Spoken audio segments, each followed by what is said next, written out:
5, 6, 7, 8. Paley. And we're together. Tara and Haley Fest. Tara and Haley at Paley. All right, here we go.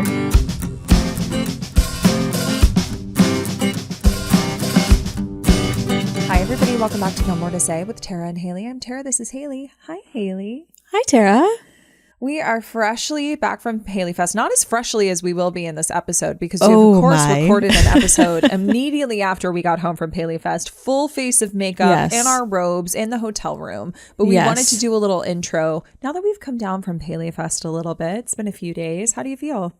I feel like I cannot even believe that happened. I know. It's funny thinking back to us getting back to the hotel room and like immediately recording this episode because we were not drunk. We didn't have a sip of alcohol the whole weekend. Neither of us really drink that much actually, but I felt drunk. I felt delirious. I was drunk on excitement. I was so glad we did it right after because as we'll mention in this episode, we'll do an extended version for our Patreon members. And I just know that we probably could have talked for another 2 hours, but we couldn't because we were so tired, but just high on excitement. Just so excited. And I still feel that way. Yeah, same. I was deliriously floating Sunday and Monday. We're recording this, of course, a few days after, but it was surreal. It was a surreal experience. Is so real. Yeah. Surreal is so real. But so surreal. But mostly because on Sunday, so we, of course, have footage from all of the red carpet. We'll talk about it. It'll be included in this episode. If you want to watch it, watch this on YouTube. Yes, watch it on YouTube because it's very fun. You'll get to see it. You will also get to see us in full glam and hotel robes. Who doesn't want to miss that? I mean, so who silly. wouldn't want to miss that? We got the footage back on Sunday, and on the airplane, I was editing it into social media clips, etc. And just watching it back, I literally wanted to sit on the airplane and just cry. I opened a document to because I didn't have my gratitude journal with me to just type into it, and I just couldn't. I didn't write a single word down because I was just so beside myself. Because I think I told you this, that it feels like I can cross off some dreams and replace them with new, more complex dreams that I hoped would happen, but now feel like they're a possibility after this. Because it's just, what else is there to say, I know. Yeah. And we're just so grateful to Paley Center and PaleyFest for including us because we just had the absolute best time. I'm so glad we got to meet Teresa there because I'm so sad we didn't get to meet Axel. Axel runs the social media and we didn't get a chance to meet him. I saw him from a distance and I was like, oh, there he is. But he was the blur. I'm sure he had so much going on. They had so much to do because what an undertaking. But we got to see Teresa, give her a hug. She looks so cute in her pinstripe suit. Yes. It was really nice. Yeah. To be on the carpet there was just such an fantastic. Honor. Yeah. Yeah, it was really great. And if you guys don't follow Brittany at Gilmore Girls Only, you should give her account a follow. You probably already do. She has tons of Gilmore Girls followers. She's really sweet. She's so nice. And she really helped us with some angles that were not working out for us. And she saw and she moved the camera. But all of the footage that we have in this is from Zach, who was our cameraman that day. My friend Zach Morrison. He's amazing. Amazing. I'm so glad that we had him there. I know. He did such a great job. So we're so grateful. And Ashley Carroll, I think we mentioned her in our in our video that we're about to play. She did our makeup and it was really nice. The whole night was beautiful. So did Can I tell you, when I was showing this to Mandy, I was showing her the behind, the behind the scenes of the red carpet, which I'm going to include in my vlog, where we're just being silly, deliriously silly because we're so excited. And just you keep talking about how nervous you are, but you don't seem nervous in the slightest. Yeah. Mandy goes, Tara looks amazing. Her hair looks so good. Her makeup looks so good. She should wear red every day. Oh my gosh. I really agonized over my outfit, as you know. We both did, yeah. And I was cool. Well, it's so funny because I initially was going to wear red. I love wearing red. I feel like it's a color that, totally. It's a color that suits me very well. And I always feel great in that. Yes, exactly. And I thought it would be very appropriate. But I also was thinking of pink. I was like, oh, I could wear a hot pink suit, do a little Elle Woods moment or a bubblegum pink. But I really wanted to go with red But one of my friends said to me, and like so lovingly, it was like, well, right on a red carpet, you're going to blend in with the carpet. And I was like, I guess that's true. So I was avoiding if I lay down. If I lay down, no one will see me. And maybe I should have. So glad you didn't. So glad you didn't. But I am glad that I ended up wearing it. It was really... really nice. I loved your suit. It was so beautiful. I was twinning with Lauren Graham. Yes.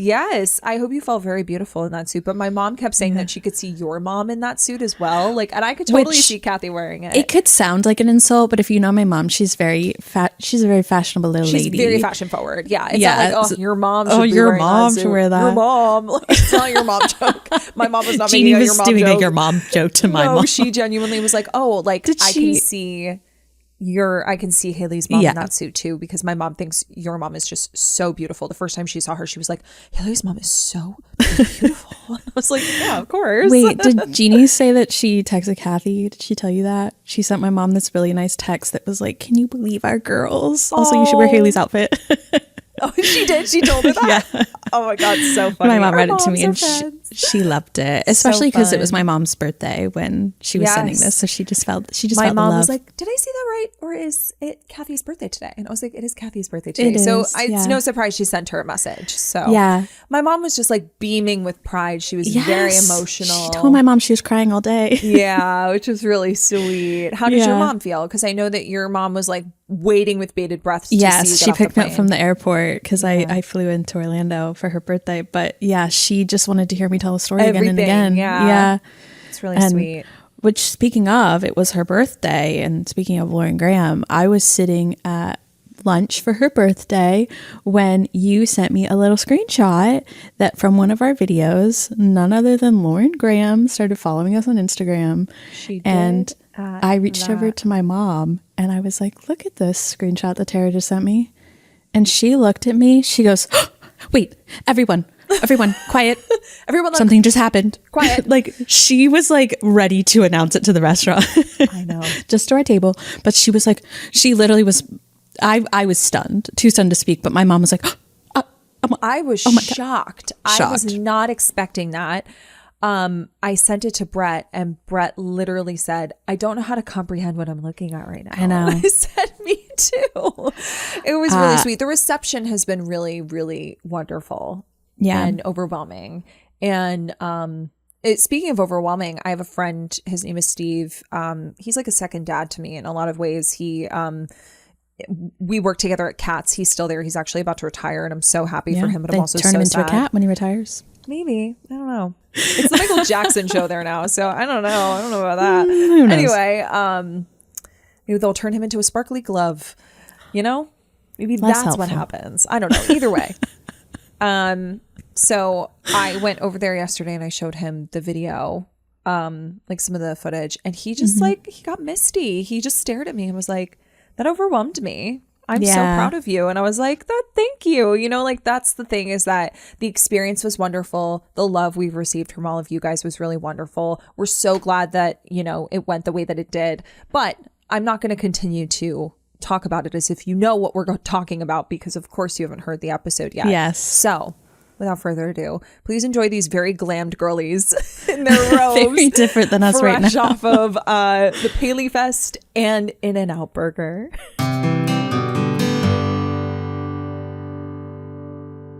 Is this the first episode we've ever recorded in person together? No. It's so funny because we only record live episodes together when we're in LA. How did I forget about LA? We're literally in Los Angeles and I forgot about the time that we recorded in LA. On Spotify. This is so different than recording at Spotify. Very different. We are right next to each other. We are in robes. We are still in full glam. If you're not joining us on YouTube, honestly, you should be. You're missing out. We're in Tara's bed. We're in my bed. Haley's bed's over there. Yeah. Last time we were at Spotify and now my computer is propped up on an ironing board. It's a little bit different. But we brought our microphones. It's like almost midnight right now when we're recording this, which is actually like 3 p.m. But it's like 3 a.m. our time. We're so jet lagged in New York City. We're just on the East Coast, jet lagged in New York and Georgia. But we just got back from PaleyFest. Actually, we just got back from In-N-Out Burger. Yeah, where Tara had In-N-Out for the first time. I did, and it was definitely an experience. Yeah. The pink lemonade was so good. Yeah. Shout out to Leo. My nephew loves pink lemonade. He also loves blue lemonade. Well, no, that's not real. That was just for pretend. Well, yeah. Sometimes he's going to be really excited about like those electric lemonade cocktails when he's of age. Oh, for sure. Yeah. But we digress. We just got back from In-N-Out Burger, but before that we were at PaleyFest and we have so much to tell you. We have so much to talk about. Ooh. There's like a plot twist in the middle of it that like you won't even see coming. That you will not see coming. I took so many notes. Thank God you did, because the plot twist threw me for a loop. It twisted me right off my axis. I'll tell you when I started, because I want us to start from the beginning of the event. Back to the beginning, because the beginning was the beginning of the event. It's usually where it starts. But it wasn't the actual beginning of the event, because we got to be on the red carpet. And the thing about being on the red carpet is they might not stop for you. And so we knew going into this that our hopes and our dreams were that all of the Gilmore gals would stop for us, including Dan, the Gilmore Dan as well. Honorary Gilmore girl. Yes, Dan of course. Palladino. Not even a Gilmore guy. He's just an honorary Gilmore girl. And that's not gender specific. That's just a vibe that you embody. And we just really wanted them to stop, of course. Mm-hmm. And Tara was fully ready to like do the reach out hand, like, hi, please stop for us. I was so ready. I can't, because I talk like I'm in a library at all times. I shout like I'm in a library at all times. It's true. It's true. And as it turned out, they had no problem stopping for us. It was amazing. We were really grateful. So the line started with, we were kind of towards the end of the press line. We were at the end of the press line. And that's really tough because, you know, the actors and the people who are the guests are all talking to these different press outlets. And by the time they get to you, they're tired or they have to go. And so, or they need a water break, yes. Or their publicist has looked at your name and they're like, oh, this isn't anything. And that is precisely what happened to us for the first few actors. For lovely the people, I'm actors sure. who I'm sure are lovely, and like no shade to the press agents and the publicists. Yes. But, you know, they looked at our name and they were like, okay. Now, honestly, it ended up being fine. But to start out that way, I started to get nervous that no one was going to stop to talk to us. That they were just kind of blowing us off, because like, if you've never been on a red carpet before, this was our first time. It was. We didn't know our first time. that the publicist would walk down and see what your outlet was, which was in front of you, and to give you this look that was like, yeah, we're not stopping there. we knew. The thing is that like my friend Sam, who has a podcast with Broadway Podcast Network, Survival Jobs, she talked to me about this. She prepped me for this. I ended up going to a press event with her to kind of like get the lay of the land and see how things operated. And she very much was like, this is going to happen to you. We knew we were going to be standing amongst all of these major press outlets, and we didn't know what to expect. No. So I came in fully like game face on, being like, I would like to talk to these people now. And like the first thing in is like, you have to get in with the publicist. You got to compliment the publicist. You got to be like, oh my God, you look amazing. And that is what Tara did. I learned from Sam. And that is what I did. And it was all genuine, but like I was complimenting people's outfits. Haley and I'm sure if you guys follow us on social media, you see that we were wearing these really fun outfits.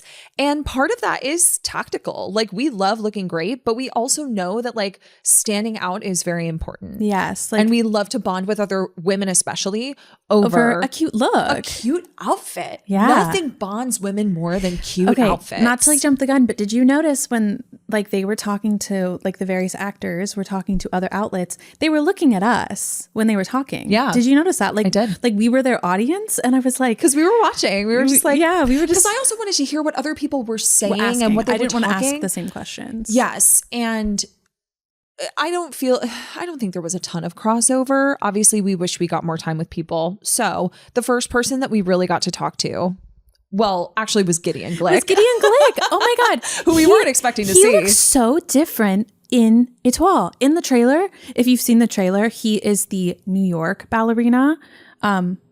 Do they call them ballerinas if they are men as well? Are they ballerinas? I think Ballerinos? I think it's ballerina. ballet man.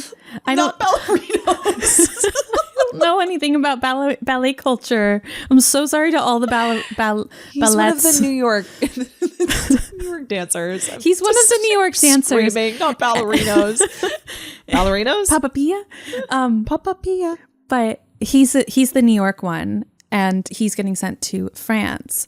And I didn't recognize him because he used to work, like when I worked on Broadway, we worked with him a lot. Yeah, that's why we stopped him, is because he actually walked right by us. And I was like, hey, can we grab you for just one question? Because he wasn't supposed to be there, or at least he wasn't listed. And can I tell you, I think that the reason his publicist was like, yeah, sure, is because we called him out by name. We called him by name. I was like, Gideon, can we talk to you? I actually was thinking about that before we got on, why he wasn't included in the panel, but he was there. He was there. Yeah. I would have loved to have heard from him, but he's such a sweetheart. Oh my God, he always has been. Man. Even when I was an assistant, he was always just like the kindest, nicest person.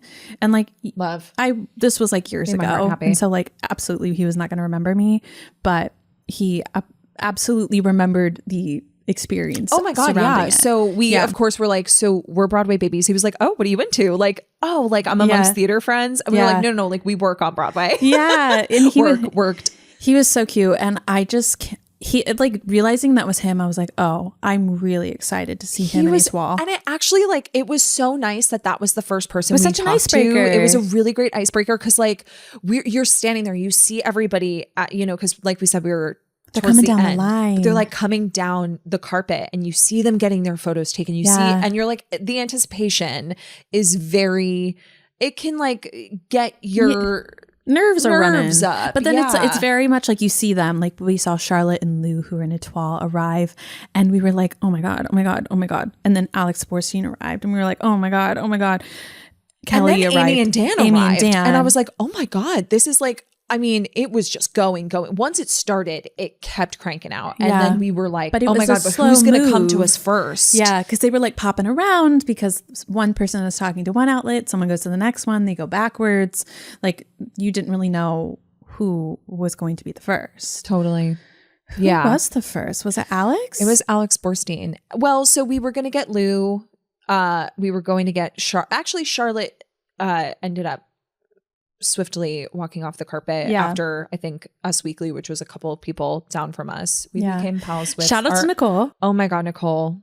What a dream. Nicole's gonna come back, but Nicole from Us Weekly, we absolutely love you. She's a character in the story. She's definitely a character. She plays a vital role in the story. But we were chatting with Gideon when Lou came by. So we didn't end up talking to her. She's in Etoile. She plays Cheyenne, one of the main characters. She plays the ballerina. Yes. In France that comes to New York. Yes. But then Alex came, and she was the first person in the Gilmore Girls universe that we spoke with. And oh my God. What a treat. What a gift. She was so generous. So generous with her time and so intentional with us. And there is something you can tell that she has reached this point. She talked about it a lot on the panel. She's reached this point in her life where she is just so, you can tell she's always been very, content is a great word. Yeah. You can tell she's always been very confident in who she is and how talented she is and what she brings to the table, what she has to offer. But she just seemed so at peace with like who she is and where she's at in her life. And I have some quotes from during the panel. I took a lot of notes. So I'm glad you took notes because like I said, the plot twist in the middle of this just twisted me so far off my axle that like I was I was paying attention, I was absorbing it, but like I couldn't focus completely. Reached a new stratosphere. I was just, and we'll talk about it, but we're going to play you some of the footage from our interview with Alex. She's just absolutely amazing. So if you're on YouTube, you can watch it, but audio wise, you'll be able to hear our conversation with Alex Borstein. Gilmore Girls, obviously, is what our podcast subject is about. It's a huge comfort show for many, many people and has been for the last 25 years.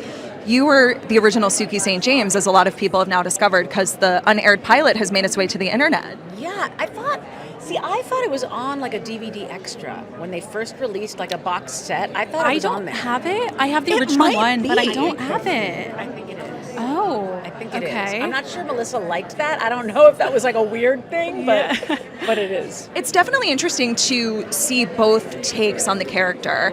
We know that due to contract issues, you weren't able to play that role, but you were still in the Gilmore Girls universe. You went on to be in the Bunheads universe. What was it like to then tackle the role of Susie Meyerson in Maisel with Amy? Well, when Amy first said, what are you working on? I told her what I was writing, and she said, I'm writing this thing that's like 1950s female stand-up. I'm not sure exactly what it is, but it's going to be very cool. I was like, that sounds amazing. I want to read it. And then I was moving to Barcelona. I left the U.S. in 2016, and right before I moved, she was like, "Are you really moving?" I said, "Yeah." She said, "Because I kind of want you to read this. I finished that script, and I want you to read this one part." And I was like, "I'm done. I'm out of here. I'm done with the business." And I literally read it on the plane, and was like, "God damn it!" You had to turn really right back around. Good. I literally had to go back to. I was in Barcelona for I don't know how long, and then flew back to New York to audition for it. And I forgot to pack deodorant, so I sweat through the whole thing. And she thought it was a character choice, so it worked for me. Oh, perfect. And then I got the part, and then shot the pilot, and then the pilot got picked up, and then I was stuck going back and forth from Barcelona to New York. What was it like to finally work together in that full-time capacity after having those more guest roles with her shows? It was a lot. It's demanding. Her shows are very, very demanding. And look, at first Susie was supposed to be an ancillary character. I was number 3 or 4 on the cast list, and I didn't think I would have to work as much as I did, to be honest. It's really, really demanding. It's rewarding. It's incredible. Demanding but rewarding. You're learning every day, and you're growing and kind of cracking things open that you've never done before, but really demanding. Yeah. And this year, Gilmore Girls is turning 25. As someone who's been there from the very, very beginning, what do you think the legacy of Gilmore Girls is now that it's more popular than it was when it was airing? I think Gilmore Girls has celebrated teenage pregnancy. I think many, many young girls have. No, I don't know. What a beautiful answer. I think, Amy created. People are like, "Oh, it's the relationship between the mother and the daughter," and that's what I think. What she creates are families of this town, this network, this homey feeling that a lot of people never had, and a lot of people miss and wish they had, and lived in places where they didn't know anybody and did not have a parent that they connected to. And I think that's what she hit on. I think this connection and this community is what she creates that people flock to. Connection and community, I think, is one of the most common answers, because people crave that, especially in today's world, and kind of disconnecting from technology a little bit. In the early 2000s, weren't tethered to your cell phone. It was a really nice time. Yeah, everything sucks now. That's so fair. But it sounded like you were having a nice time with your kids and eating a lot, you said? I'm having a good time. Yeah. I am post-Maisel, enjoying myself. As you should. Nice. I don't have to memorize anything. Yes. Maybe an occasional password to someone else's HBO account that Yeah. I've stolen. But for the most part, it's just been very nice living. Yeah. It's very important for me to not go from one thing to the other. And I spent 6 years working on Maisel and had little kids, and so I really wanted to focus on my little people and me and enjoy.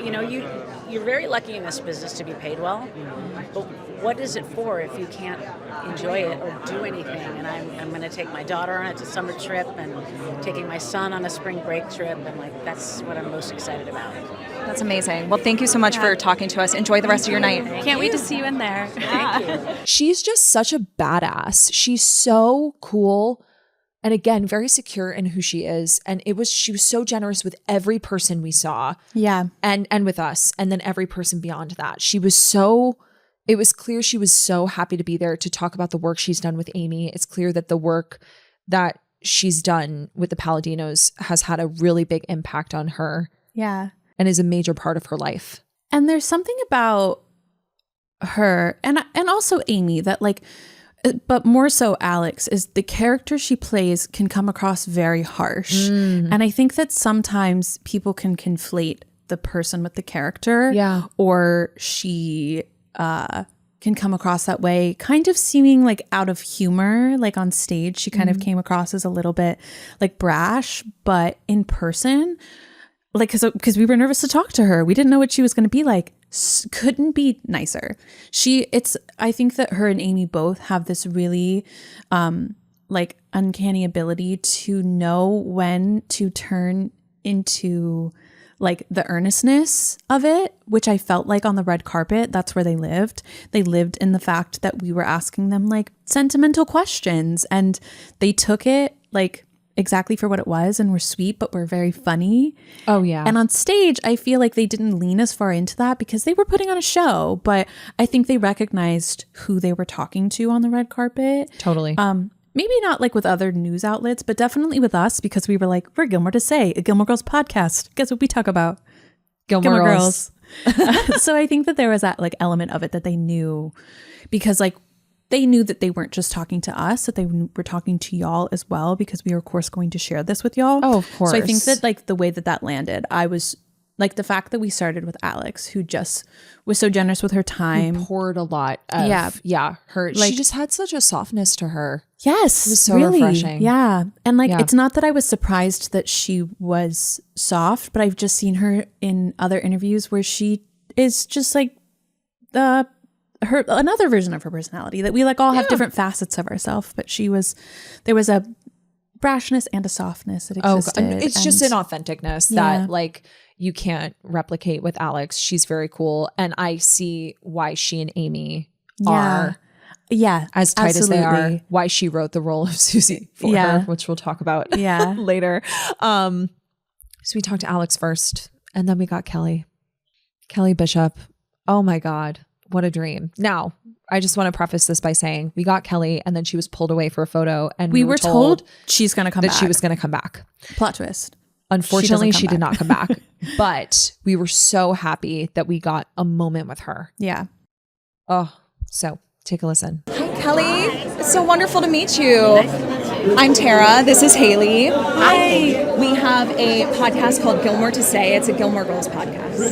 Yes, of course. How clever of you. Thank you so much. We were actually in the room when you debuted your book in New York. At the 92nd Street Y. Oh, that was such a fun. It was an incredible night. It was a wonderful evening. And your book is incredible. I'm not just saying that because you're standing here. Haley and I covered it on our podcast, and it was one of the best memoirs we've ever read. Well, thank you. Yeah. I so appreciate it. It was a joy to read, and I hope it was just as much a joy to write. I had a wonderful time writing it. I had a co-writer, as you know, Lindsay Harrison, who has done other memoirs, and so she's very skilled at this. And I remember my agent read the first 3 chapters of it as we were working on it, and he called me and he said, "Kelly, it's you. It's your voice. It's your voice." Seriously. Yes. And I loved working with her. She and I got along very, very well, and she knows what she's doing. So I just basically told the stories, and she gave them structure, and she knew how to put a book together. It was really fun, and I didn't expect anything grand out of it. I didn't think about sales. I didn't think about money. I just thought of how lucky I was to have this opportunity, and bingo, it's fantastic. Yes. That really, really reads in your book. My favorite part of this was her saying, "How clever." So I died. Like she's like, "Gilmore to Say, what is this?" I said, "It's a podcast." And the way she looked at us was like, there was this like pause of like, clever. Oh my goodness, my Gilmore girls. My like girls. That's what it felt like. And I was so glad. I'm very grateful we got to share with her how much her book meant to us, and that she loved talking about it. Yeah. I felt really bad because I kind of disengaged towards the end of what she was saying because her publicist was like, "I need to take her." And I was like, I was going to keep talking until she took her away. Like, that's kind of what you have to do. No, you kind of have to. You kind of have to push the rules a little bit, which was fascinating when we got a little later in our journey. But it was just wonderful. Kelly was also, similarly to Alex, she was so happy to be there to talk about Gilmore Girls. Yes. Oh my God. She like looked her... you dead in your eyeballs. Yes. And I was like, I could stare at you for forever. And she kept looking back and forth between us. It was so, she was very present. She's wonderful. And I'm so glad that we got a chance to talk to her. I wish, of course, we could have talked to her longer. So the other questions we wanted to ask her. I'm going to scream. I'm in the middle of this. I'm like realizing we're recounting meeting all these people that we love. I know. I'm sorry. It's kind of doesn't feel real. We haven't processed it yet. It's 3:00 in the morning. I know. It's literally midnight 02 in LA. But we wanted to ask her what she felt like the legacy of Gilmore Girls was and is, and why the show withstands the test of time, which we're really grateful that we got to ask that question to a few other folks. Yeah. But we also wanted to ask her how she would feel about a Gilmore Girls prequel, especially an Emily and Richard prequel. Yes. And also if we were going to see her make an appearance in Étoile. That was like the next question that we had primed for her, because we were talking about her like Broadway history and her dance and how much we loved her memoir. And so we were going to ask her if she's going to appear in Étoile, because there hasn't been anything said about it. There has not. And there was not anything said about it, spoiler, during the event. So question is still like jury's still out. I think she's gonna be there. How could you not include Kelly Bishop in a show about ballet? Yeah, you're right.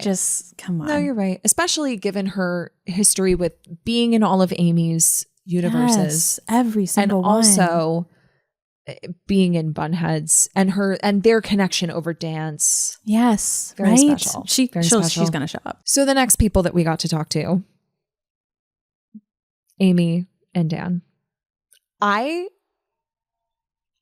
felt so calm. Like they walked over and it was like, Gilmore to say, what's this? But they were so complimentary of it. They were like, oh my God. Yeah. Like, again, we thought that we didn't assume the worst, but we were like, what if they're like, you guys just talk about Gilmore Girls? And that's like, yeah, that's all you do. But again, they just like accepted the compliment of that, like this is what we do. They were so cute. And we're so into it. They were so sweet about it. They were like, oh my God. When Dan walked away, he was like, I'm going to listen. And on stage. Got very nervous. I think I said like, you should come on. Oh my God. Didn't say anything in response.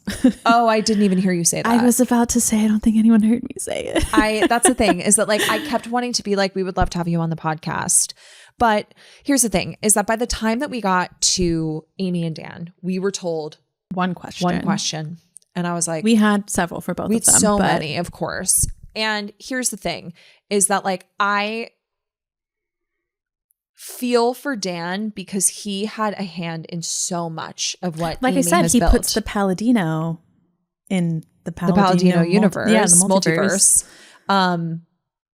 And that was one of our questions that we were going to ask him, was why he felt like the legacy of Gilmore Girls is still so strong, and what he thinks it is, because he had such a heavy hand in everything that Amy has built. And oftentimes I do think that even us on this podcast, we kind of forget about that, because Amy is the creator of a lot of these. But I didn't realize, and they talk about this in the panel, that Dan co-created Étoile with her. Yeah. And this is the first time he's receiving a co-creator credit. Which was interesting reasoning, because not to like jump forward, but because it's like relevant now, is he said it was because the other shows had been about a singular family, but this one was more about a found family, was the word that he was looking for, because he was like about these two like ballet, what's a group of ballerinas called? Ballet troupe? A ballerinos. A group of ballerinos.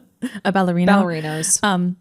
There's like it's like two families of ballerinas. Mm-hmm. I don't know why I'm getting so tripped up on ballerinas. I gotta get it real quick, because this show is about to come out. To them, it felt like found family, and this felt like something that they were co-creating, like two families. Yeah. Which I thought was really interesting reasoning. Yeah, fascinating. Very fascinating.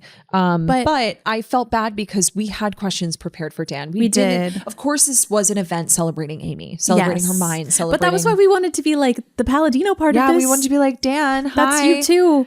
But what was interesting is when they came over and they're like, Gilmore Girls, oh my gosh, do you guys have Pop-Tarts and red vines and coffee? And we were like, every day. Yes. You got it. And so they were telling us these like funny stories, and that we couldn't have pulled from them on our own.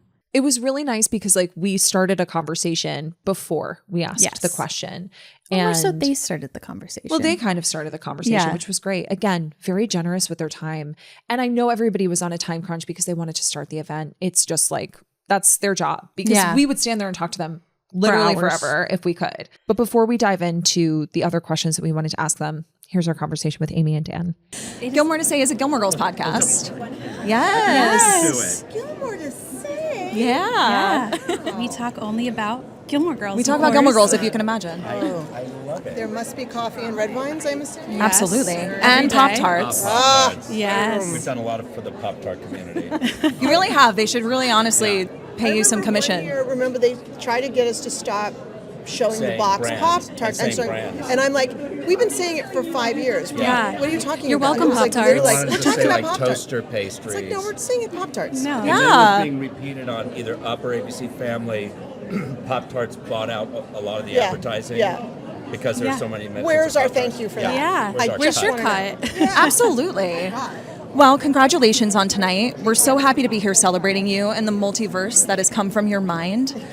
Also, Gilmore Girls is turning 25 this year. Can you believe it? No, I cannot believe it. And she's only turning 37. I'm and so I don't young. know My how gosh, that's what a possible. brain. It's incredible.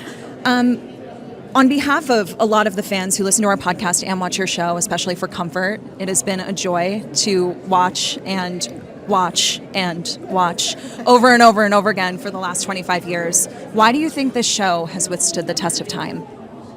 Because I think it's about family and finding family and picking your own family, and I think that never really goes out of style. I mean, the great thing about family shows is you never resolve your issues with your family, no matter how much therapy you have. So true. It's always going to go on. The trauma never ends. So the stories never end, and I think that having Lorelai and Rory and Emily in their world together, it's always going to resonate in one form or another. Absolutely. Thank you guys so much. Enjoy the rest of your Thank you. evening. Oh, yeah. Thank you. Feel free to come on. Stage. Have a good night.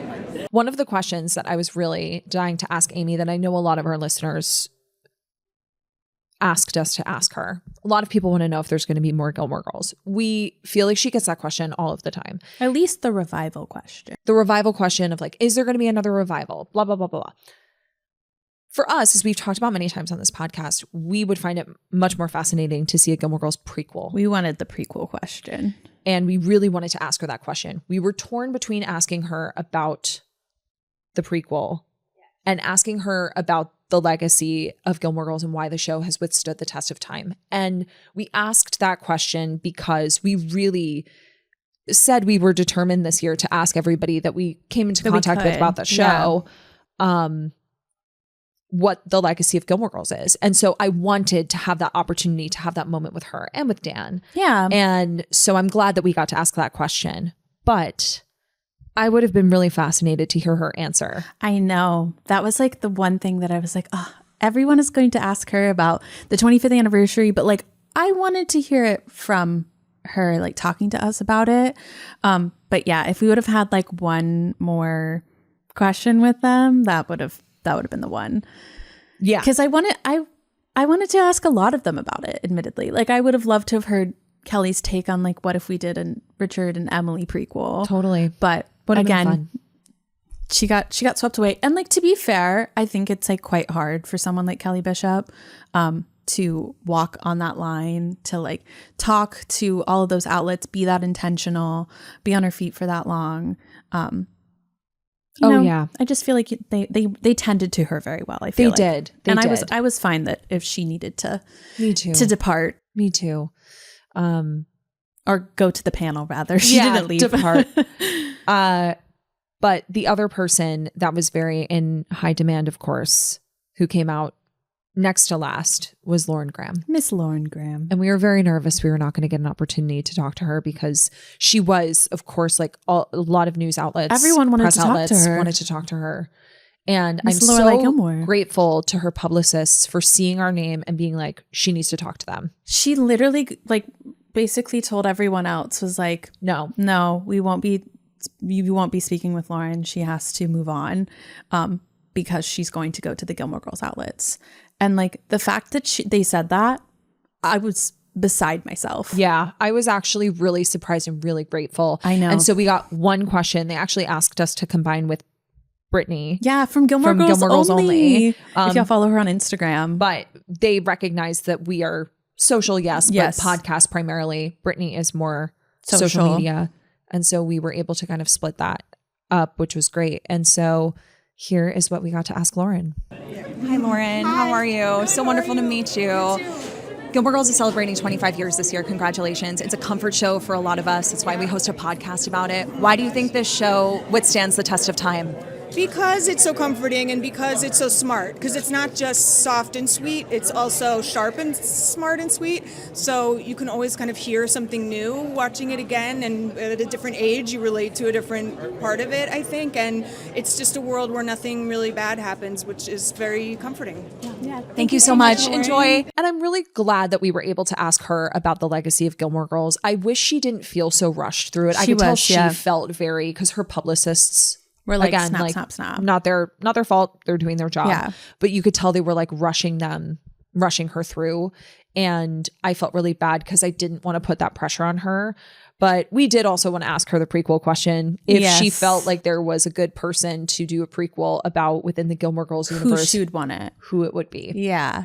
And the thing about her, though, is the same thing that I felt with every single one of them. They were all so intentional. Like, she kept looking back and forth between the both of us and really like delivering it to us. Yeah. Because like when she realized we were at Gilmore Girls podcast, because she like looked down at the little flag, it's like the look on her face, which is like, you can see it in the video when she looks down. I was just like, and she just like kept looking back and forth between us. And I was just like, you have to know what this means to us. Like, it means so much. There's no way that she did not think that was anything. It was but massive between the two of us. And she knows that. She said that at the 92nd Street Y at the event with her and Kelly. She was like, at the end, she was like, you guys are the reason why this show is still, like, we love you guys because you guys keep this show alive. Yeah. And it's true. And I think that everybody who is on the carpet, specifically, you know, affiliated with Gilmore Girls, I think they understand that there is like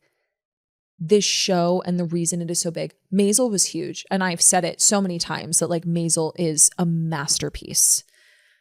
Gilmore Girls, though, had such a heartbeat to it. Not that Maisel doesn't. It's just the fandom is so ravenous. Yeah. And you could tell that reflected in the panel when they like mentioned Gilmore Girls. I mean, people went absolutely berserk. Mentioned the other show, applause. Oh, and people went really nuts over them. But I just think Gilmore Girls, again, is like the heartbeat of where Amy's work really like sits. And they know that us and our love for it keeps that going. And so I think that that's why there is a level of appreciation for the fandom from, and they get that. And I love that because it could go in such a different direction. They could look at us like we're freaks, which we kind of are, but that's okay. I'm happy to be one. I'm happy to be one amongst us all. And I think that that's what I hope, that when they see us and like as this quote unquote outlet on this red carpet, that like it's not just the two of us, but it's like reflective of all of us, you listening to this too, that like we all love this so much that this is why this happens. And we wanted to make that clear. We were like, we're here representing this huge group of people who just find comfort and joy and love and community in your show. Yeah. And in what you the three built. Of us. Yeah. You being the third person. You guys. But then we were able to go into the event after all was said and done. Yes. And we made our way in just as it was starting. And here's the thing is that Haley and I bought tickets to this before we knew that we were going to be a part of the press activity. Before anything. Truly, we were like, we don't even know how we're getting there. We might have to like walk. And no, if we had to walk, I would skip. You would skip. You would skip there? No. She would gallop. I would pogo stick. I would pogo stick the whole way across the country. No, wouldn't. But we knew that we were going to find a way to get there. We got tickets that were, you know, so you had the orchestra, you had the, what is it, the loge? What was it called? The parterre. Yeah, I think it's the parterre. And then the mezzanine and the balcony. above.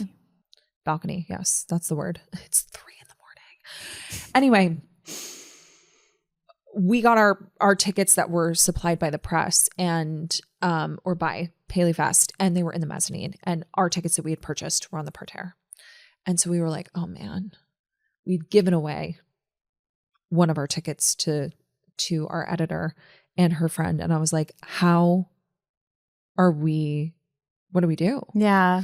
It actually ended up ranking out really well. Totally because where Tara was out, they could record video, but because I went down to the extra seat that we had, because she was like, you should go down and get content. I said, go down and get the content. I'll stay up here. And as it I was turned so out, fine to do it. I couldn't record down there. So You strange. could only take photos, and anyone that took content, anyone that recorded a video was stopped by one of the ushers. I was actually stopped by an usher at one point. That's how I found this out. And I think they made an announcement about it beforehand. They must but have. I had no idea. I had zero clue that this was the case until I a very know. kind gentleman said I could take pictures, but I could not record. Oh, you could take pictures. Yeah, so I have quite a few pictures. Oh, okay. But I couldn't record. So we got there, we separated. Tara was upstairs, I was down, and the event started, and everyone walked out, and it was like each individual person that came out kept getting more and more and more applause. Love. Yeah. Because like by the time Lauren Graham came out, I mean, it was just insane. I mean, I won't lie to you. It was the same volume.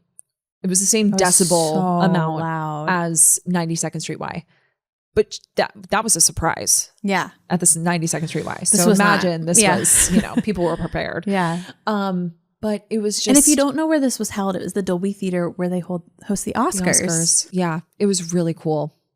So everybody comes out. I actually filmed all of that. And within the first few minutes, I made a reel and I posted it on Instagram. Tara had made a reel, posted it. By the time I texted her and said, hey, I can't record. Yeah, I was like, that's okay. I just posted a reel. I got a couple of things, and I hope they don't mind if I post them because I wasn't supposed to. But I genuinely didn't know at the time. I didn't either. Until Haley was like, they're not letting me record. I was like, oh. But you know what? Oops. I got the hug at the end between the three of them. Thank God, because I didn't have my phone out. I was just. I have a beautiful little video. I'll post it on Instagram so y'all can see it because it truly just like moved me. Oh, it was so beautiful to see the three of them hug. Yeah. It was really beautiful. But before they all came out, did they do the sizzle reel before they came out? Yes, it was okay. Oh my God, it made my heart this dedication to Amy Sherman-Palladino and her work, because it was Gilmore Girls, Bunheads, Maisel, Some Étoile, but also included Roseanne. Oh my God. And it was just marvelous. But you know what got the biggest cheer in all of that? When fucking Jess Mariano comes on the screen. And everybody was like, yeah. And everyone it was young Jess. Team Jess. And then they did revival And then Jess. they did older Jess, and everyone went wild. And Team Jess. Do you notice they didn't include Logan or to their Dean? feet?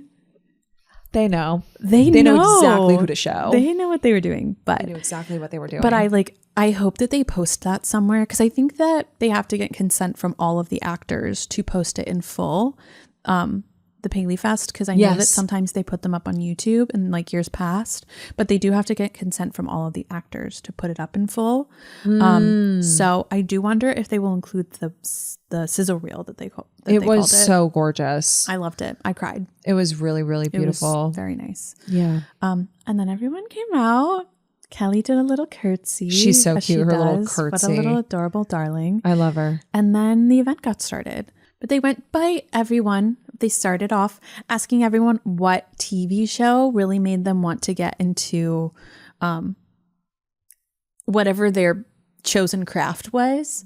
I thought it was an interesting way to start it, especially as we got to the French actresses, because they were, Charlotte was trying to explain what it was, because she looked up the name for it and then looked up the American name for it, and no one knew what she was talking about. And I was like, I wanted to help her in some way, because no one knew what she was talking about. But I'm trying to remember what other people said. The only thing I remember was Luke Kirby saying, of course, Little Hobo, the littlest hobo.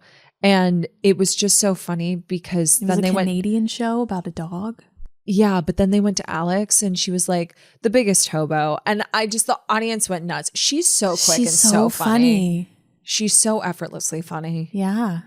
And then like at the end of the panel, it somehow still came back to the littlest hobo. The littlest hobo.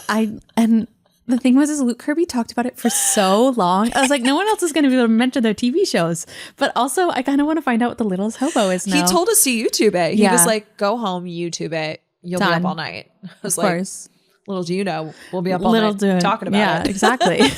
We don't even know what it is yet. Oh my God. So funny. But yeah, they went down the line and I loved that was the way it started. And then of course the moderator, who was really great at guiding the conversation, really kicked it off with starting to talk about Dan and Amy's relationship and how they met. And I loved that. I thought that was great. It was very well structured because it was basically Amy and Dan, a little bit about Roseanne and her history there, Gilmore Girls, Bunheads, Maisel, Etoile. And that was kind of the pattern of which made sense. I did feel very bad for the French actresses who just sat there with nothing to say until the very end. But Amy espoused nothing but like the most wonderful things about them. Yeah. One of which I did not realize, not to like jump the gun, Lou learned English for this role. Okay. She did not know English. The only reason I knew that before she said it on stage was because she said it to the person who was interviewing her next to us. Because I was intently listening because I didn't want to repeat. I was going to feel really bad if everything that... She just kept saying the same thing over and over again. Exactly. I didn't want it to be like that. And so as she was talking, I was trying to reformat the questions in my mind because I was like, okay, she never saw Gilmore Girls. Oh, she didn't even speak English. Oh, she learned English.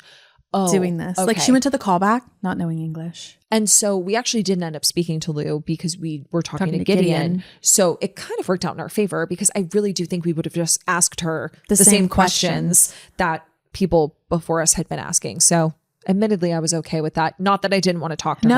I didn't want her to have to go through the same spiel. I just thought it was like so marvelous, to use an Amy word tonight, or whenever you're listening to it. This is tonight for the two of us. I certainly just thought that was insane that she learned English, and then her English, perfect. Well, it was so great that like she was able to just like. Yeah, I think the mark of someone who has learned a language really well is someone who can make a joke. In like, if you can make a joke in the language that you've just learned, I'm like, you're fluent. You got it. You're fluent, and she definitely did. And so I thought she was fantastic. But you know, it's interesting, and I'm only thinking of this now. I wouldn't have been able to think of it on the carpet this quick. But there are a lot of people who learn how to speak English watching Gilmore Girls. Yeah, and I wonder if that helped her. If that would have helped her. I know. Maybe interesting. Maybe she'll go back and watch it. Maybe. But to back up to Amy and Dan's first, this is what made me want to start taking notes, their first meeting, and kind of what made them flash back to the first date that they met.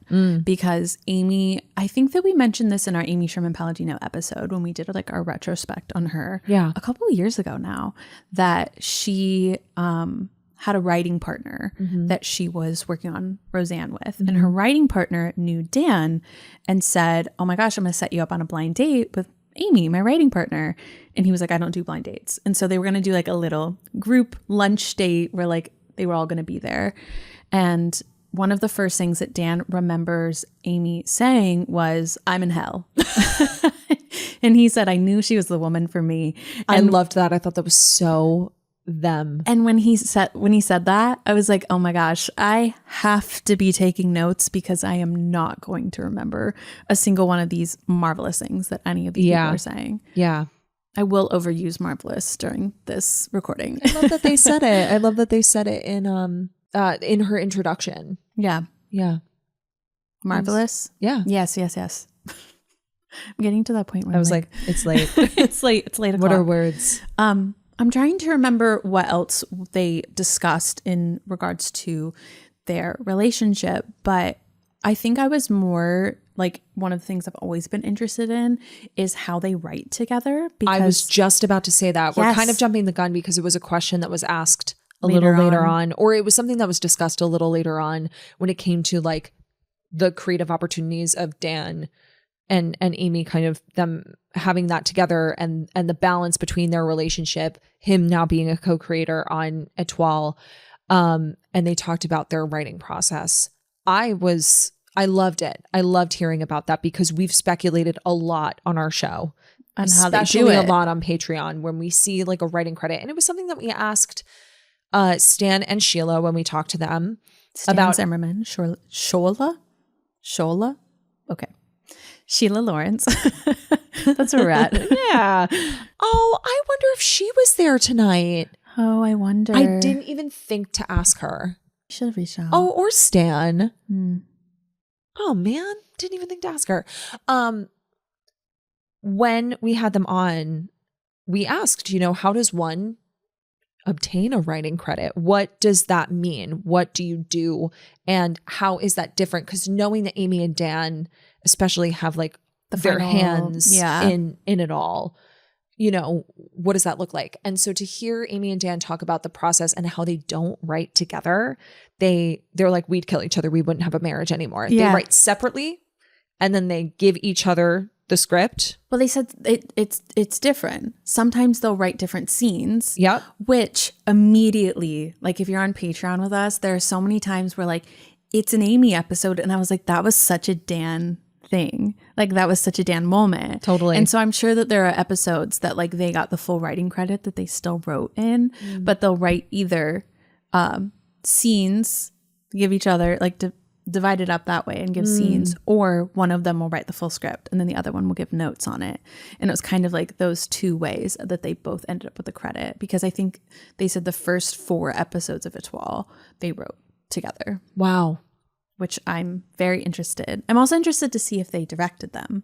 Yes. Which they usually direct their own episodes. Yeah.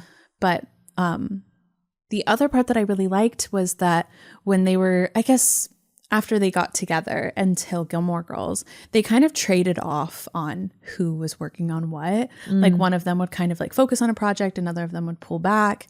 And it was when he said to her, like, write what you really want to write. And that was when she wrote Gilmore Girls. And we all know, like, and if you don't, the fabled pitch where she went in to pitch something else and they're like, what else do you have? And she said, mother and daughter who are more like best friends. And they're like, sold. And she had no idea what it was. And it's interesting because there were a lot of stories that were told tonight that I was like, oh, I've heard this before. But it's so wonderful to still hear them again and hear the way that they're recounted, whether it's from Amy, from Kelly, from Lauren. I know. I loved that too. Yeah. It was really nice because I'm like, it's I don't know. It's kind of like watching Gilmore Girls. You're like, I've seen this episode before, but I want to watch it again. It's just like knowing that the lore for them still exists as it is. And like, not that it's like false to say it's lore, but it's like, it's just like the history of the show, which that's lore. It is. That is by definition. That is lore. It was also really cool to hear some of the lore from other shows and experiences because of course they took us through Gilmore Girls and Bunheads, then Maisel, and we're not as immersed in the Maisel world. No, we're so immersed in the, not yet, but come next year. 2026. Yeah. Yeah, it was really cool to hear some of the backstory and the history there, and of Etoile, which is, so new, and none of us are necessarily emotionally attached to it yet. Yeah.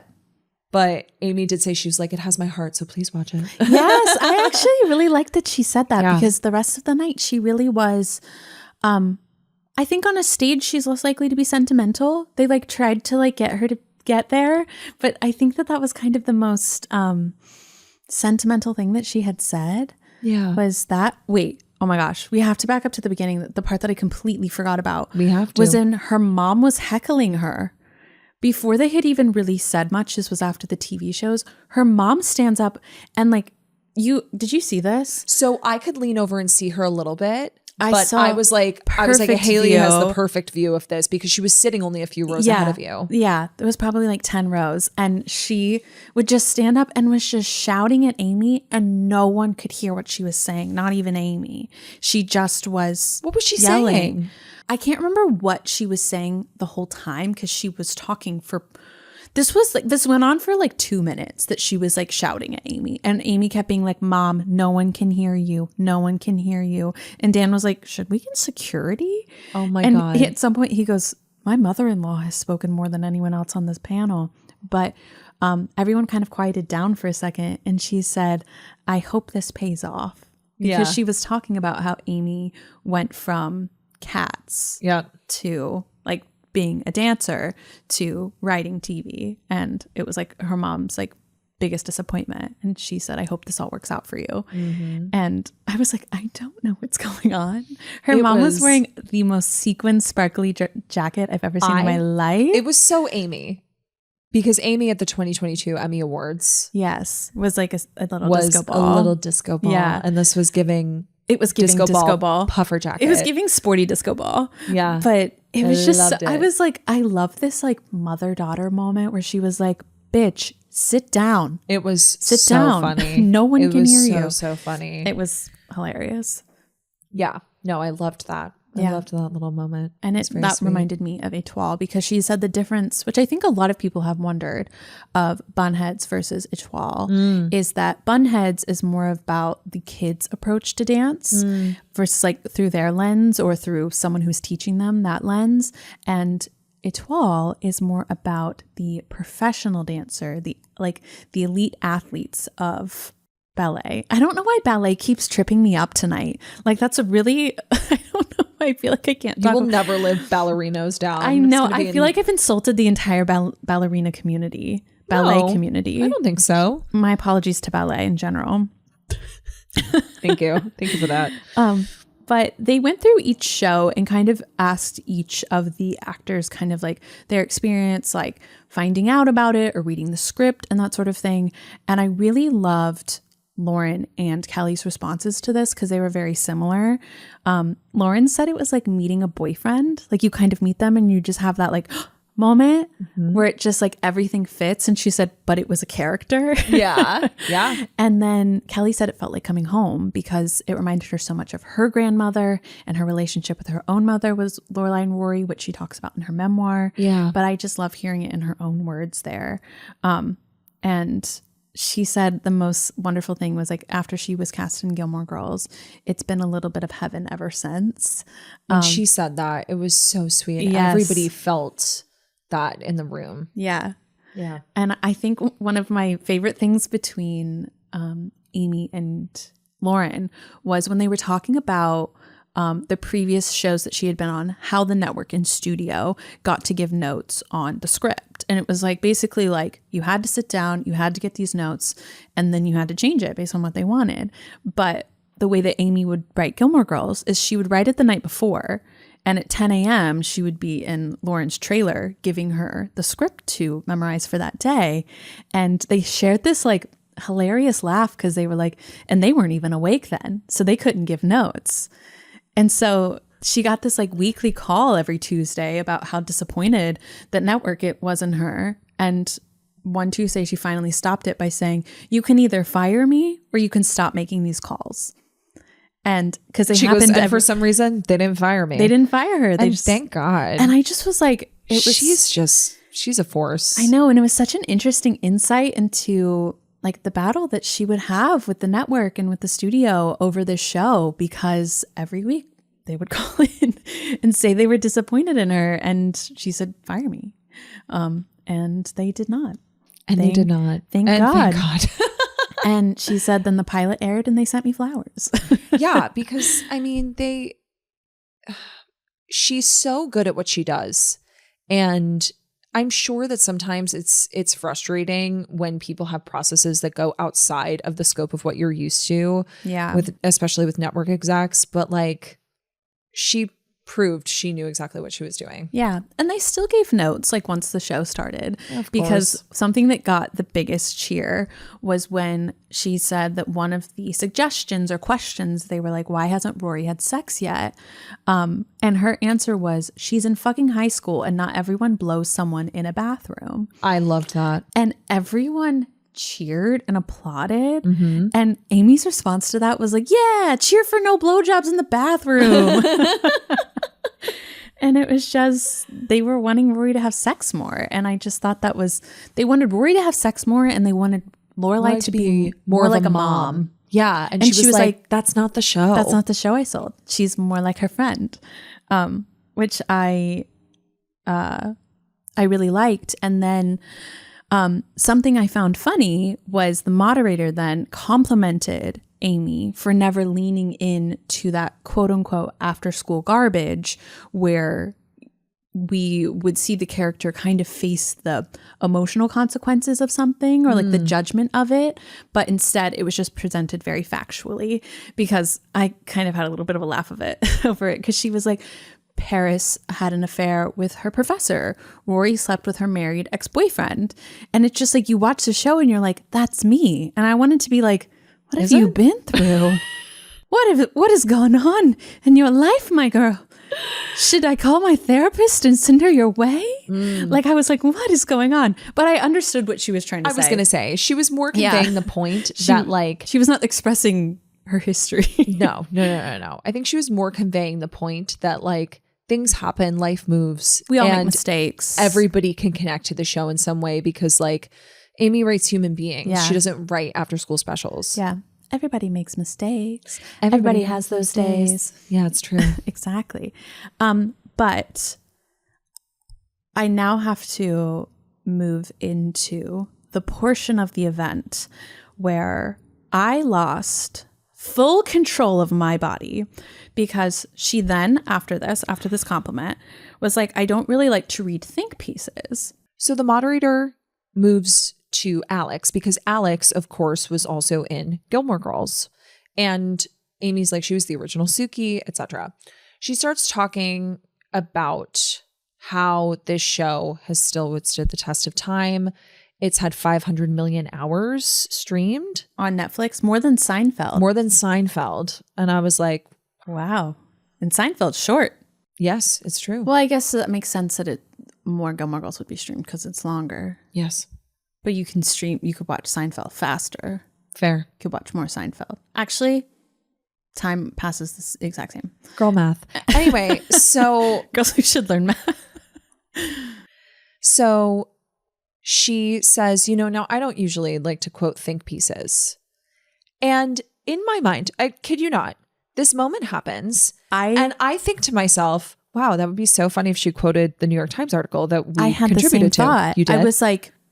I was like, if she's going to quote something where it's quote unquote a think piece, it's just an article about Gilmore Girls. I felt like I didn't think it was a think piece necessarily, but this is what she referred to it as. And I was like, if she's not quoting the New York Times article, I don't know what she's talking about. Yeah. And I figured that it might be and it would have felt really cool to, I thought in that moment, like, wow, if she quotes this article, like that is something that we contributed to. Very cool. That's actually what she did, but that's not at all what happened. Because she said, I am going to read this by someone by the name of Tara Llewellyn. My soul left my body. I don't know if any of you know this, but my co-host here, her name is Tara Llewellyn. And I blacked out. My soul left my body. Okay, so we've set the stage for you. Yes. Paley and I are not sitting together. Yes. This was like the moment where I was like, fuck, I wish I was sitting next to her. Haley and I were not sitting next to each other. I was sitting in the aisle with all of the press people. Nicole from Us Weekly is sitting next to me. Darling. She's like, she was awesome, but she was definitely not like a huge Gilmore Girls fan, like the two of us. Yeah. So she was in the process, she was listening and she was engaging, but she was also like, she had to get an article out. Yeah. So she's also kind of like working on her phone. I literally grab her leg. I said, that's me. I'm Tara Llewellyn. And she was like, oh my God. Oh. And she goes, get your phone. And I just like, I was just a statue. What's a phone? I genuinely. And so remember the girl in the cherry dress? Yes. She's sitting on the other side and she's looking at me. And she just yells, she's here. And like the moderator's like, she's here. And I stood up and I was like, but the thing was, I was down like on the part where they could see me and I was doing the most dramatic point upwards. And do you know who made eye contact with me was fucking Dan Palladino. He goes, I think she's up there. And pointed up because I was like, she's up there. And I'm waving just like this. I'm not saying a word. I'm just going. And then fucking Alex Borstein, because they go, oh, in the red. There she is. Alex Borstein goes, with the cherry earrings? Yeah, she's like, she's wearing cherry earrings. And I was like, thanks, Alex. She's like, I got you, girl. And because she liked my cherry earrings. I literally go, she is. But no one heard me because I have never yelled before in my life. Guys, my soul left my body. I immediately started crying. My hands were shaking. I was shaking. I was like, nothing. It was such a random thought that, like, well, I guess it wasn't so random because you had the same thought. But when she was like, usually don't quote think pieces. But I was like, oh, that'd be funny if she quoted the New York Times article. But there was a lot of people who contributed to that. I think Yannick contributed to that. He did. So like it could have been, there's several people, could have just been the journalist herself. Well, when she was talking about the statistics, I thought that's where she was going to go. Nope. My full government name came out of this woman's mouth. Literally. She identified you. You know what? And she pronounced it correctly. She did. Tara Llewellyn. I was like, just my stomach dropped. It was great. It was a beautiful moment. And I dropped so far down into my seat, my shoulders were touching it. Yeah. No. I was like. So when you said that you took notes, I was like, thank God, because after that moment, I kept replaying it over and over in my mind. Do you see where I wrote your name? Tara. I just sent Tara a text that just said, with like 1,000 H's. Oh my God. We were just texting back and forth. I'm texting Brett. I'm texting my mom who's asleep. But they then from that, they read your quote in the New York Times article. It was about Gilmore Girls feeling like comfort food. Comfort food. Yeah. But they went through and asked each panelist panelist that was involved in Gilmore Girls, kind of what they felt about that comfortness, the comforting nature of Gilmore Girls. And Lauren said a lot of people tell her that they put it on the background, and she's like, thank you. But she understands what they mean, that it's just like a comfort thing to be there.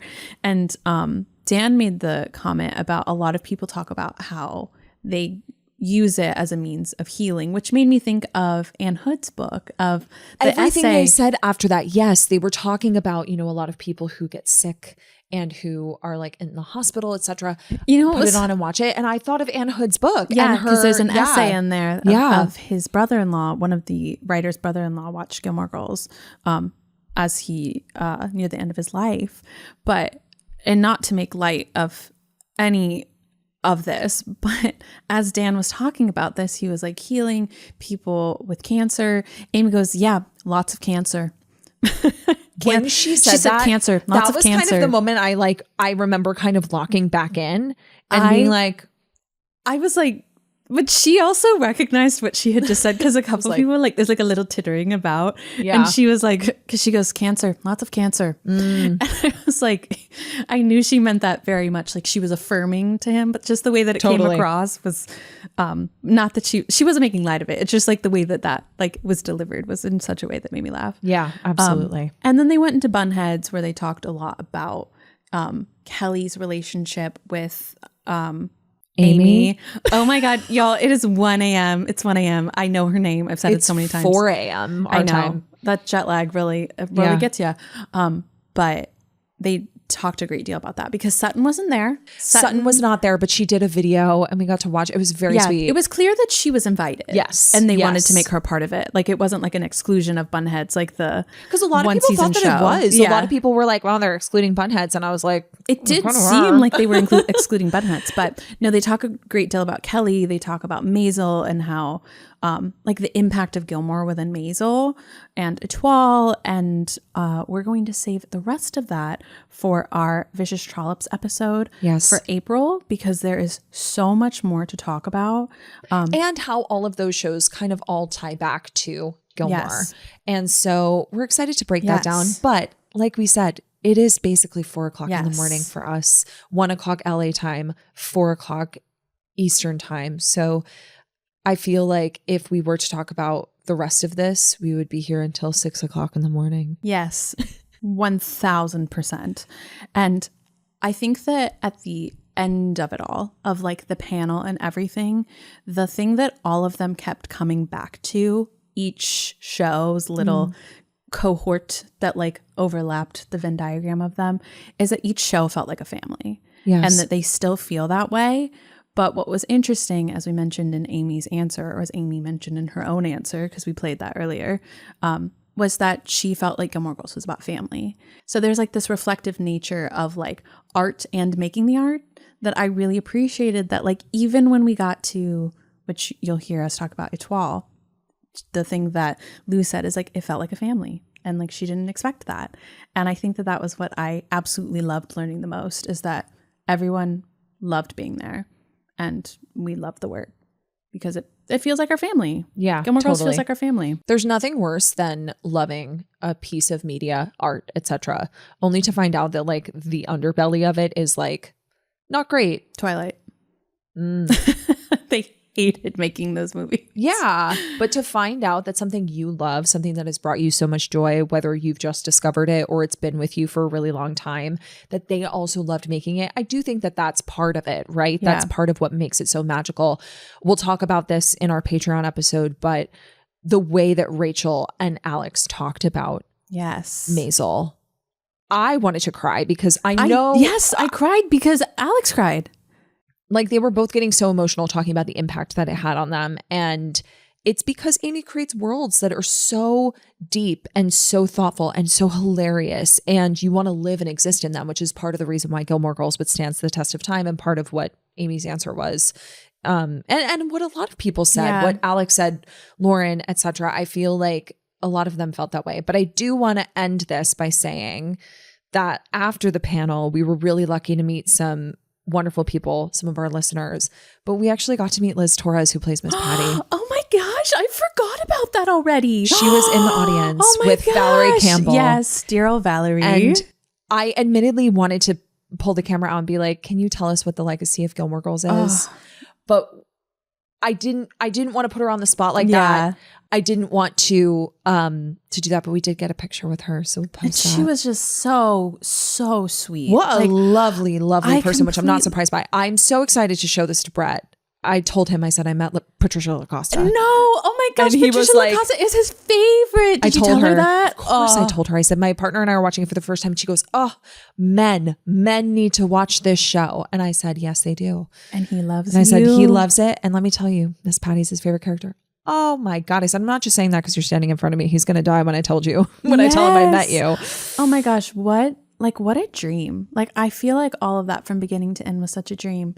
But I guess to bring it back to the Gilmore Girls of it all, they asked like Amy if she could appreciate this. And she said, no, that's for when I'm dying. And when I'm dying, turn Gilmore Girls on. Ooh. And with that, it was a really good night. It was really magical from top to tail. I'm so glad that we had such a great time. And not that I anticipated we wouldn't, but there was a little bit of fear in there that, I was like, oh God, I hope we get to talk to everybody. Oh God, I hope like people don't pass us by, which some people did, but not the people we necessarily were like really itchy. We got to talk to everybody we wanted to talk to. All the Gilmore girlies stopped for us, and I just appreciated that so much. I think that I felt like even if no one stopped to talk to us on the carpet, if we only got to talk to Gideon Glick, what a dreamy man. It was the event. The event was still amazing. there. We still got to look, get dressed up and look really fun and have a good time. Ashley Carroll did our makeup. She's amazing. We had such a wonderful time with her. She came here and made us look Hasn't seen Gilmore Girls, but loved One Tree Hill. So loved One Tree Hill. So we were like, great. Oh, we should have told her that Chad Michael Murray was in the show. We didn't even think. Yeah. And our videographer, my friend Zach, who came out on his birthday. I know. To film for us and really nailed it. And I feel like that was for y'all. Like, I wanted to make sure the content was like, you were there with us through all of this, because y'all have been through all of this with us, and we wouldn't be able to be in positions to talk to these people if y'all weren't listening. Yeah. Seriously, if you weren't on the other end of the line of this very long phone call we've had this evening. That's honestly what it feels like, these episodes. It's like we're talking to you on the phone, but you're on mute. It's true. Unmute yourself. God, would they love to? Some of them, when they're screaming at us that the man we chose for May Madness was Dave, guys, we'll revisit. Not Alex. We'll revisit. We are going to revisit that. I'm very excited. But thank you for coming along this journey. If you want to hear our deep dive on all of the extras, Bunheads, Maisel, Etoile. There's so much more goodness. I have so many more notes. Oh yeah. We will be breaking that down in our bonus episode for our Vicious Trollops. So you can join that tier on patreon.com/Gilmore to say. www. Put it in the front. Yeah. Not at the end. It's late. It's late. It's very late. Anyway, how do we end this? What's the next episode? Oh, we're going to talk about it. We talked about April last week. And now we're going to talk about her again. We're going to talk about her speaking again. of the unmute, we're unmuting y'all next week. Yes, because there's a Gilmore to Consider episode. You're going to call in. Yeah. If you haven't already, call in with your thoughts about April Nardini. Or April the month. Either one. They're probably similar. People probably have similar feelings on both. Yeah. But yeah, definitely give us a call because we want to hear your thoughts. Hear your thoughts on our thoughts, or hear your thoughts in general. Because, or your thoughts on your thoughts. Yeah. And we'll have more to say on that in the next episode.